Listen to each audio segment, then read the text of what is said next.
Shalom, salam damai dalam kasih Yesus Kristus. Bersama saya dalam ruangan renungan saat indah bersama Tuhan. Saudaraku dalam kasih Yesus Kristus, sebelum kita merenung, kita bersatu dalam doa. Bapa Surgawi, Bapa yang baik, kami mau merenung akan firman-Mu. Kiranya Engkau bersama dengan kami, agar kami mengerti akan firman Tuhan ini. Dalam kasih Yesus Kristus kami sudah berdoa. Amin. Saudaraku dalam kasih Yesus Kristus, pernahkah Anda mendengar cerita tentang Raja Yoas? Raja Yoas usianya 7 tahun. Dia dilantik menjadi raja bangsa Yehuda, dan dia melakukan benar di mata Tuhan selama hidup Imam Yehoyada. Saudara, pada usia mudanya, peringkat remaja belia, dia mendirikan rumah-rumah ibadat dan melenyapkan tiang-tiang berhala. Luar biasa bukan?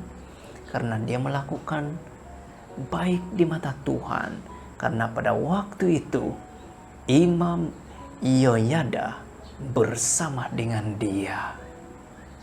Saudara dalam kasih Yesus Kristus, pada waktu Imam Yehoyada sudah mati, meninggal dunia, saudara, Raja Yoas menjadi seorang raja yang jahat di mata Tuhan. Dia mendirikan tiang-tiang berhala. Saudara dalam kasih Yesus Kristus, bahkan pada waktu roh Tuhan datang kepada Imam Zakaria, anak kepada Imam Yehoyada, dia datang menegur Raja Yoas. Tetapi karena kejahatannya sangat luar biasa, dia tidak mendengar teguran itu, tetapi dia membunuh Imam Zakaria. Saudara, dalam kasih Yesus Kristus, pada waktu perang, Tuhan tidak bersama dia, dan dia kalah teruk, sampai dia luka-luka pada waktu dia sampai di istananya.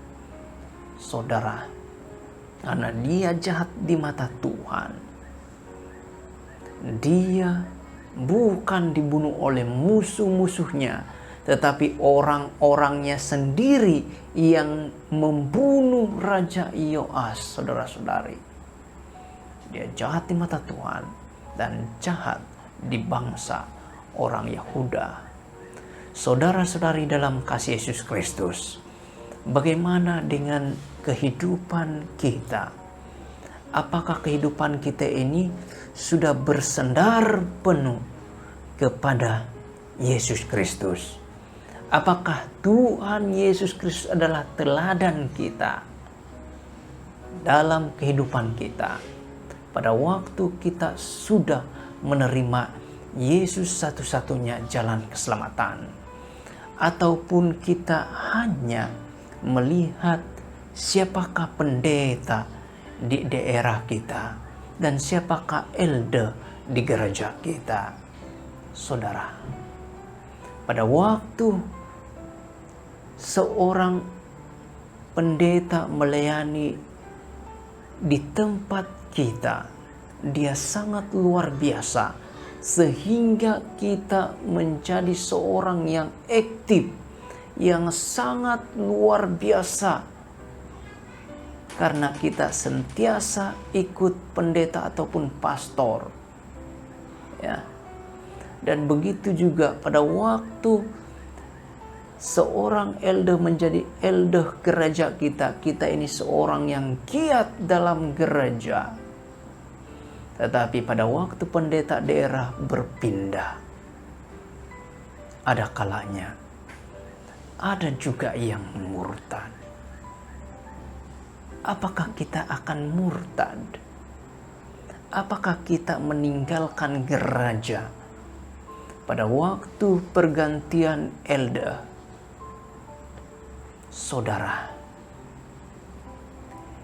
Yohanes 13 ayat 15 menyatakan, sebab aku telah memberikan suatu teladan kepada kamu, supaya kamu juga berbuat sama seperti yang telah kuperbuat kepadamu. Ini adalah kata-kata Yesus Kristus kepada saya dan kita semua. Teladan yang kita ikuti adalah Yesus sendiri, Tuhan sendiri, supaya kita tidak meninggalkan gereja, supaya kita tidak murtad pada waktu pergantian elder ataupun pada waktu pendeta daerah berpindah. Karena kita percaya kita hanya melihat Yesus Kristus, satu-satunya jalan keselamatan, satu-satunya teladan yang kita ikuti. Bukan imam, bukan pemimpin, bukan pendeta, bukan elders, tetapi hanya Yesus Kristus.